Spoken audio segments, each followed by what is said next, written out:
Hello दोस्तों, अगर आपको अपनी जन्म तिथि पता हो, आने की डेट ऑफ बर्थ पता हो और आपको आज की तारीख या किसी भी तारीख में अपनी उम्र निकालनी हो, यानी कि एज को कैलकुलेट करना हो, तो आप कैसे करेंगे। तो चलिए आज की इस वीडियो में हम बताएंगे कि अगर आपको अपनी जन्म तिथि पता हो तो किसी भी तारीख को अपनी उम्र कैसे निकाल सकते हैं। तो इसके लिए हम लोग दो अलग अलग कंडीशन को लिए हुए हैं, यानी कि दो अलग अलग उदाहरण को लिए हुए हैं। आप इन दोनों उदाहरणों को ध्यान से समझिए और वीडियो को अंत तक देखिए, तभी आपको समझ में आएगा कि उम्र कैसे निकालते हैं। तो चलिए वीडियो को स्टार्ट करते हैं। तो सबसे पहले क्या करना है, आपको जिस भी तारीख को अपनी उम्र निकालनी हो उसे ऊपर में लिख लें। जैसे यहाँ लिखा गया है, मान लीजिए अगर आपको आज की ही तारीख में अगर उम्र निकालनी हो तो उसे इस प्रकार से ऊपर में लिख लें और इसके नीचे जन्म तिथि को लिख लें, यानी कि डेट ऑफ बर्थ को नीचे लिख लें। और इन दोनों तिथियों को लिखना कैसे है, सबसे पहले दिन को लिखना है, फिर माह को, इसके बाद वर्ष को, यानी कि इसका जो फॉर्मेट होगा लिखने का वो दिन, माह और वर्ष का होगा। तो यहाँ हम लोग आज की तारीख को लिख चुके हैं जो है 15/7/2023 से, और किसी व्यक्ति की जन्म तिथि भी लिख चुके हैं जो है 10/4/1992। तो इस व्यक्ति की हमें उम्र निकालनी है। हम क्या करेंगे, ऊपर की तिथि में से नीचे की तिथि को घटा देंगे, यानी कि देखिए इस तिथि में से इस तिथि को घटा देंगे। तो घटाना हमेशा हम इधर से शुरू करेंगे, यानी कि इस दिन वाले सेक्शन को सबसे पहले घटाएंगे, इसके बाद हम लोग माह वाले कॉलम को घटाएंगे, फिर लास्ट में हम लोग वर्ष के कॉलम को घटाएंगे। कई लोग इसमें बात करते हैं कि दिन से नहीं हम लोग वर्ष को घटाना चाहिए सबसे पहले, ऐसा नहीं है। हम दिन को सबसे पहले इसलिए घटाते हैं क्योंकि दिन जो है वो समय का सबसे छोटा मात्रक है। देखिए दिन, माह और वर्ष ये तीनों समय के मात्रक हैं, लेकिन सबसे छोटा मात्रक यहाँ दिन है, इसलिए सबसे पहले हम लोग दिन को ही घटाएंगे। तो दिन को कैसे घटाएंगे, हम लोग 15 में से यहाँ 10 घटाएंगे, इसके बाद इसे कंप्लीट करने के बाद हम लोग माह को घटाएंगे, 7 में से 4, इसे कंप्लीट करने के बाद हम लोग वर्ष को घटाएंगे 2023 में से 1992। तो चलिए घटाना शुरू करते हैं। देखिए हम यहाँ घटाना है सबसे पहले दिन को, तो 15 में से 10 घटाएंगे। तो देखिए 15 में से 10 घटाएंगे तो यहाँ देखिए 5 में से 0 जाएगा, तो यहाँ 5 ही बचेगा। अब यहाँ 1 में से 1 जाएगा तो यहाँ 0 बचेगा, यानी कि यहाँ हमें दिन में से यहाँ देखिए 5 मिल रहा है। अब चलिए इसका काम हो चुका है, अब लोग माह को घटाएंगे। तो यहाँ 7 में से 4 घटाने हैं, तो 7 में से 4 घटाएंगे तो हमें यहाँ 3 मिलेगा, यानी कि यहाँ भी इसका रिजल्ट हमें 3 मिल रहा है। अब हम लोग माह का काम कर चुके हैं, हम लोग वर्ष को घटाएंगे।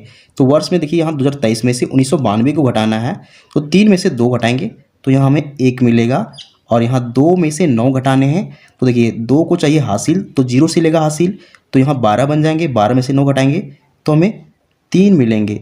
अब यहाँ देखिए यहाँ जो बचा हुआ संख्या है वो 9 है, 9 में से 9 घटाएंगे तो हमें 0 मिलेगा, और यहाँ जो बची हुई संख्या है वो 1 है, 1 में से 1 घटाएंगे तो यहाँ भी हमें 0 ही मिलेगा। अब देखिए इसका रिजल्ट क्या आ रहा है, 31, 3 और 5 आ रहा है। इसका मतलब है कि अगर किसी व्यक्ति की जन्म तिथि अगर इतनी हो तो उसकी जो उम्र होगी वो हो जाएगी 31 वर्ष 3 माह और 5 दिन। ये घटाना बिल्कुल आसान था क्योंकि इसमें किसी प्रकार की हासिल की ज़रूरत नहीं पड़ी।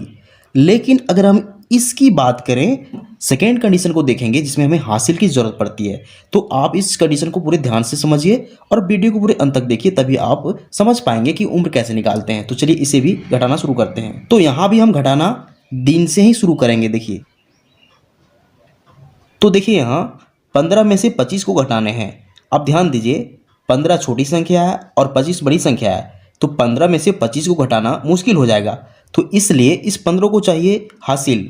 तो इस 15 को हासिल कहाँ से मिलेगा, तो इसे हासिल मिलेगा इस महीने वाले कॉलम से, यानी यहाँ से इसे हासिल मिलेगा। तो यह महीने वाले कॉलम इस दिन वाले कॉलम को जब भी हासिल देगा तो पूरे 1 महीने को हासिल देगा। अब ध्यान दीजिए अगर यह 7 इसे एक पूरे महीने को हासिल दे चुका है तो 7 के जगह पर सिर्फ यहाँ 6 बचा हुआ है।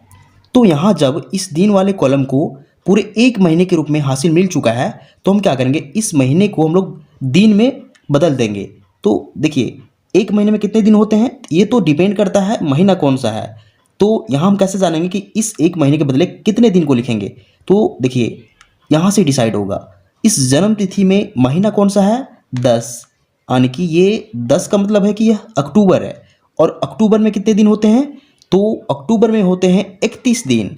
इसलिए हम क्या करेंगे, इस 1 के बदले हम लोग यहाँ 31 दिन को हासिल के रूप में लिखेंगे, यानी कि ये जो डिसाइड हो रहा है कि कितने दिन लेने हैं इस 1 महीने के बदले, ये डिसाइड हो रहा है कि जन्म तिथि में महीना कौन सा है। अगर यहाँ 10 है इसका मतलब अक्टूबर है, और अक्टूबर में जो होता है वो 31 दिन होते हैं, इसलिए हम लोग यहाँ हासिल के रूप में इस एक महीने के बदले 31 दिन को लेंगे।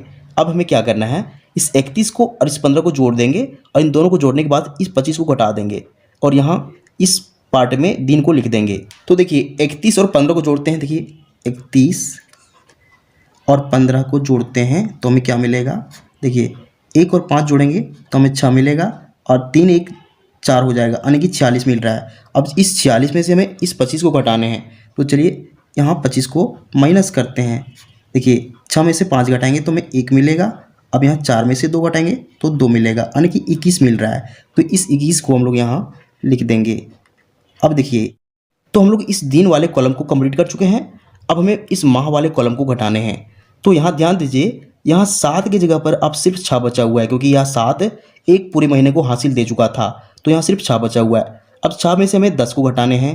तो देखिए 6 में से 10 नहीं घटेगा, क्योंकि 10 जो बड़ी संख्या है, 6 छोटी संख्या है, तो इस 6 को भी चाहिए हासिल। तो इस 6 को हासिल कहाँ से मिलेगा, इस वर्ष वाले कॉलम से। तो यह वर्ष वाला कॉलम इस महीने वाले कॉलम को जब भी हासिल देगा तो पूरे 12 महीने यानी 1 साल को हासिल दे देगा, यानी कि यहाँ से पूरे 1 साल हासिल इस महीने वाले कॉलम को मिल जाएगा। तो देखिए पहले से यहाँ 6 महीने हैं, जब 1 साल पूरे मिल रहे हैं, यानी 1 साल का मतलब होता है 12 महीने। तो 6 और 12 को जोड़ देंगे तो यहाँ टोटल कितने महीने हो जाएंगे, 4 और 12 18 महीने। अब देखिए यहाँ 18 महीने टोटल हो चुके हैं। अब यहाँ 18 में से 10 को घटाने हैं, तो 18 में से 10 घटाएंगे तो यह सिंपल घटाव है, यहाँ 8 मिल जाएगा, यानी कि यहाँ महीने के रूप में हमें 8 प्राप्त हो रहा है। अब चलिए हम लोग इस माह को घटा चुके हैं, अब लोग वर्ष को घटाएंगे। तो वर्ष में भी यहाँ ध्यान दीजिए, यहाँ 2023 नहीं है बल्कि यहाँ 2022 है, क्योंकि यह 2023 पहले था जो पूरे 1 साल को यहाँ हासिल दे चुका था। इसका मतलब यहाँ सिर्फ 2022 बचा हुआ है, तो यहाँ हम लोग 2022 मान के चलेंगे। अब 2022 में से 1996 को घटाना है, तो पहले हम यहाँ 2022 लिख देते हैं ताकि आपको कोई प्रकार का कन्फ्यूजन ना बचे। देखिए इस 2022 में से अब 1996 घटाने हैं, तो यहाँ 2 में से 6 घटाएंगे, तो 2 में से 6 नहीं घटेगा, तो इस 2 को चाहिए हासिल, यहाँ बन जाएगा 12, 12 में से 6 घटाएंगे तो यहाँ बचेगा 6। अब यहाँ 1 बचा हुआ है, 1 को भी चाहिए हासिल, तो यहाँ 11 बन जाएंगे, 11 में से 9 घटाएंगे तो यहाँ भी यहाँ 2 बचेगा।